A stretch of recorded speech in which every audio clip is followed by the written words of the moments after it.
Bonjour, ici c'est Sean Fwamba. Vous êtes sur Flora TV News, dans votre journal de 12h de Kinshasa. RDC, Rwanda, accord de paix ou poudre aux yeux. Les FDLR, ce serpent à 1000 têtes, ravivent les flammes d'un conflit vieux de 30 ans. Un nouveau bras de fer diplomatique vient d'éclater, et la tension est à son comble. Le 27 juin 2025, un accord de paix historique est signé à Washington entre la RDC et le Rwanda.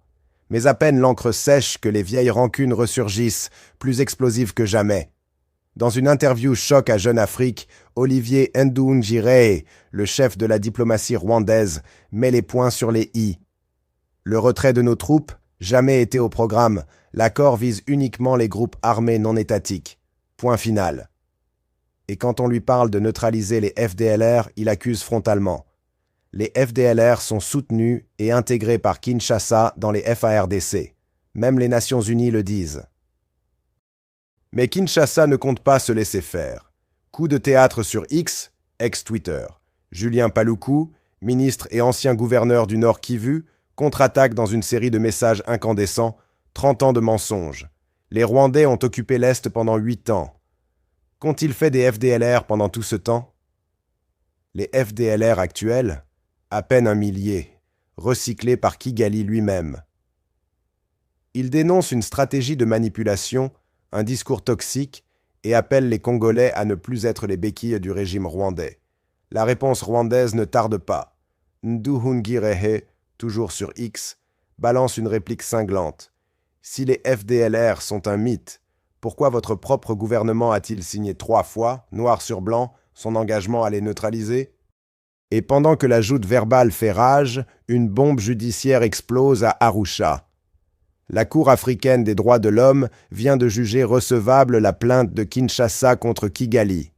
La Cour africaine des droits de l'homme et du peuple vient de se déclarer compétente pour connaître de la requête de la République démocratique du Congo contre le Rwanda et en même temps, elle déclare recevable la dite requête. Contrairement à l'armada des exceptions que le Rwanda avait soulevées, demandant à la Cour de se déclarer incompétente et la requête irrécevable. Cette décision marque un tournant décisif dans la lutte contre l'impunité de l'agression rwandaise en République démocratique du Congo. Dans les jours qui viennent, c'est-à-dire à partir de maintenant, le Rwanda de Paul Kagame a 90 jours pour soumettre à la Cour ses observations sur le fond. Et lorsque cela sera fait, la RDC aura 45 jours pour envoyer sa réplique avant la décision qui interviendra quant au fond. C'est l'occasion pour nous de remercier le leadership éclairé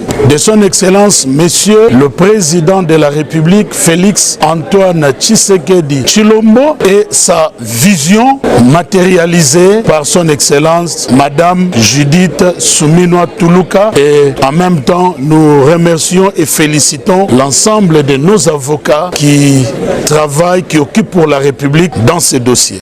Accusations lourdes, appui au M23, violation de la souveraineté congolaise, crimes contre les civils. Le Rwanda a 90 jours pour répondre. La RDC, 45 jours pour répliquer. Et ensuite, une décision historique qui pourrait bien tout changer dans les rapports de force régionaux. Une guerre des récits, des accords en papier, une vérité floue au milieu des bombes et des accusations. La paix à l'est de la RDC est-elle encore possible? Ou est-ce un nouveau chapitre d'un vieux conflit qui ne meurt jamais? Abonnez-vous, likez, partagez. Et surtout, restez connectés. Ici, on décrypte l'Afrique sans filtre, sans langue de bois.